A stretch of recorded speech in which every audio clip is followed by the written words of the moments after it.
Hello hello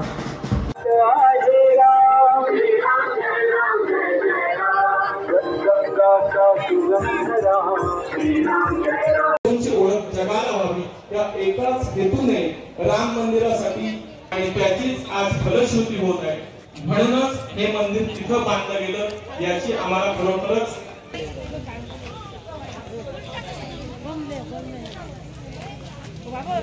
आघात होता. साधारण 1528 साली बाबराने या राम मंदिराचा विध्वंस केला होता आणि या लढ्यामध्ये अनेक हिंदूंनी जवळजवळ 1.5 लाख हिंदूंनी आपले प्राण गमावलेले होते. आणि याच हिंदूंच्या रक्ताने असं सांगितलं जातं की बाबरानं या लढ्यामध्ये जे हिंदू मृत्युमुखी पडले त्याच हिंदूंच्या रक्ताने मशीद बांधून हिंदूंच्या भावना दुखावलेल्या होत्या. प्रत्येक भारतीयाच्या मनात सलत होती. राम मंदिर लढ्याची जी कायदेशीर लढाई होती त्याचा निकाल लागला आणि 22 जानेवारी 2024 रोजी हा ऐतिहासिक दिवस उजाडलेला आहे, जो प्रत्येक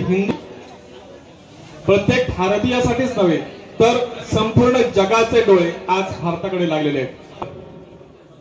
त्या सर्वांचं स्वप्न आज पूर्ण झालेलं आहे आणि त्यावेळी आपल्या परुळ्यामधूनही अनेक जण या कारसेवेमधील काही कार्यकर्ते या कार्यसेवेसाठी गेलेले होते.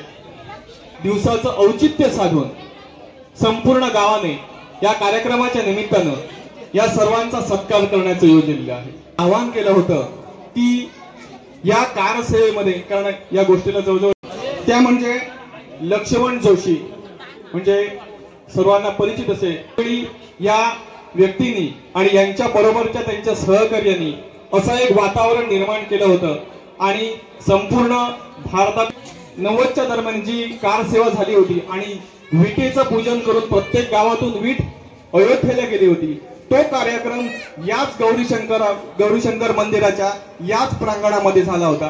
त्यावेळी या मंदिराचे मानकरी यांनी आपला हे मंदिर उपलब्ध करून दिलं होतं, कारण हा विषय जरा नाजूक होता. कार्यक्रम त्यावेळच्या कार्यकर्त्यांना घ्यायला दिला आणि हा कार्यक्रम, तो कार्यक्रम वीट पूजनाचा इथंच याच प्रांगणात झाला होता. आणि मला वाटतं कदाचित म्हणूनच अनेक अडचणींच्या मनात हाच योगायोग असावा आणि त्यांच्याच कृपेने आजचा हा कार्यक्रम या मंदिरामध्ये संपन्न होतोय. तर